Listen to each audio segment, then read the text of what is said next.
Olá, tudo bem? Esse mês de agosto é um mês de férias e vamos fazer um EBD diferente. Saímos das quatro paredes da igreja e vamos rodar um pouco o cenário de Leiria. E nessa primeira lição de EBD, nós queremos falar sobre discípulos, discipulado.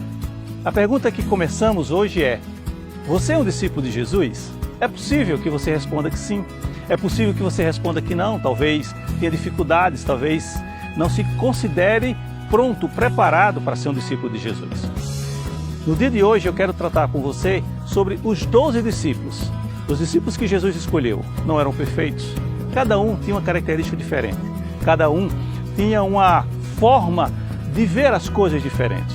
Mas Jesus não olha os defeitos, Jesus não olha as dificuldades, Jesus não olha aquilo que você julga que não é as suas habilidades. Muito pelo contrário, Jesus pega aquilo que nós julgamos que não é importante nas nossas vidas e faz com que essas questões se tornem uma habilidade em prol do reino para que nós possamos anunciar as boas novas. Eu quero ler um texto para você nesse momento.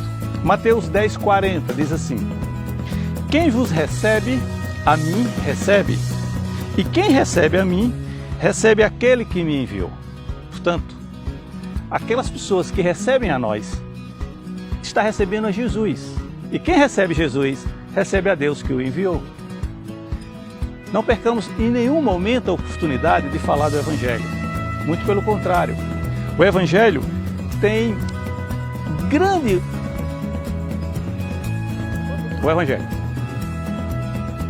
Vamos mudar aqui um pouquinho. O Evangelho é um instrumento de transformação de vida. Transformou a minha vida, transformou a sua vida e pode transformar a vida de qualquer pessoa, desde que ela esteja aberta para receber essas boas novas de Jesus. Há um outro texto que eu quero dividir com vocês, onde fala da separação dos 12 por Jesus. Observe, o texto está em Mateus 3, 13 a 19. Se você puder, abra sua Bíblia, acesse sua Bíblia no seu smartphone, no seu telemóvel, e vamos ler comigo esse texto.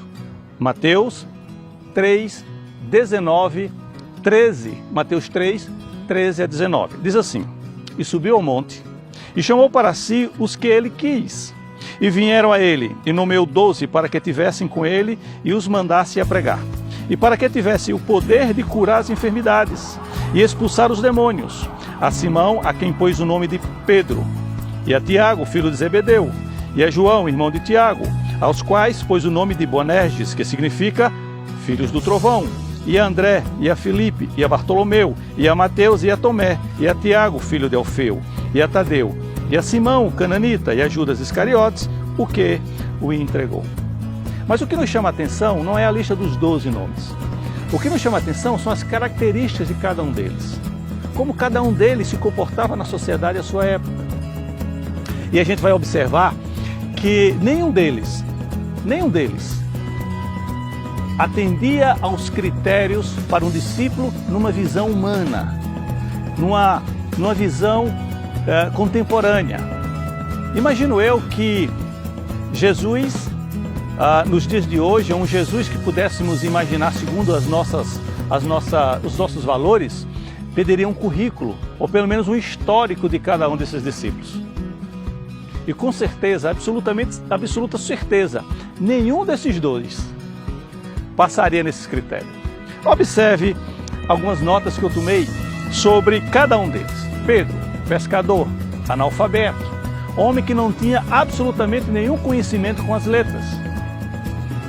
André, pescador, discípulo de João Batista, irmão de Pedro, com o mesmo nível de escolaridade. João, também pescador. Tiago maior, pescador, irmão de João. Tiago menor, agricultor, primo de Jesus e irmão de Judas Tadeu. Judas Tadeu, agricultor, primo de Jesus, irmão de Tiago menor. Filipe, prosélito. Filipe era aquele que vivia de praça em praça pregando. Filipe era aquele que anunciava o que ele acreditava, as mensagens de Deus, o Antigo Testamento ou a Bíblia da época, em todos os lugares em que ele estava. Filipe era aqueles que nos dias de hoje nós olharíamos para ele e diríamos: esse é um louco. Esse homem não está em seu perfeito juízo. Esse homem fala sozinho nas praças.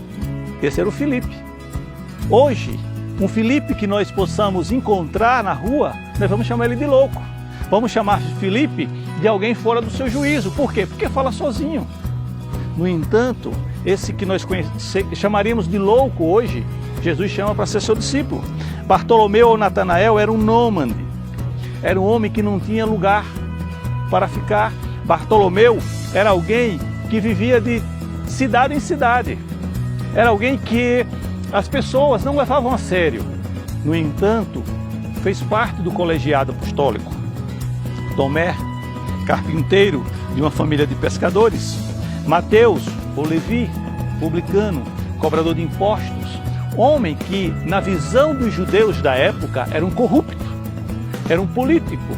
Imagina você pegar um homem da política e colocar entre o colegiado apostólico. Aos nossos olhos era impossível. Aos olhos de Jesus, tudo é possível ao que crer. Simão Zelote, terrorista. Os zelotes eram radicais que lutavam pela independência da Palestina e usavam armas para que isso pudesse acontecer. Portanto, entre os 12 também tinha um terrorista. Jesus olhou para esse homem com seu olhar de ternura e disse: é possível que você faça parte desse colegiado. E finalmente Judas Iscariotes, de todos o mais inteligente, de todos o que possuía as condições acadêmicas mais aceitáveis para fazer parte desse colegiado. Portanto, aos nossos olhos, ao nosso critério, Judas, de todos os 12, era o que passaria na nossa peneira. Jesus o tomou para si. Jesus o colocou entre os 12 do colegiado apostólico. E, no entanto, nós sabemos o resultado. Ele o trai. Pelas suas convicções, não importa, mas o fato é que ele o trai. E aos nossos olhos, aqueles que às vezes nós observamos e julgamos que não têm as condições necessárias para ser um discípulo de Jesus, é ele que vai transformar o mundo. A tradição vai dizer, por exemplo, que Tomé veio aqui, perto de nós, aqui próximo a nós, Espanha, ou partes da Espanha, e evangelizou a todos por essa região. O fato é que não importa as suas limitações, não importa se você tem pouca escolaridade, não importa se você tem dificuldade de se comunicar, não importa se você tem dificuldade de falar, não importa se você tem vergonha de se expor, não importa as suas limitações.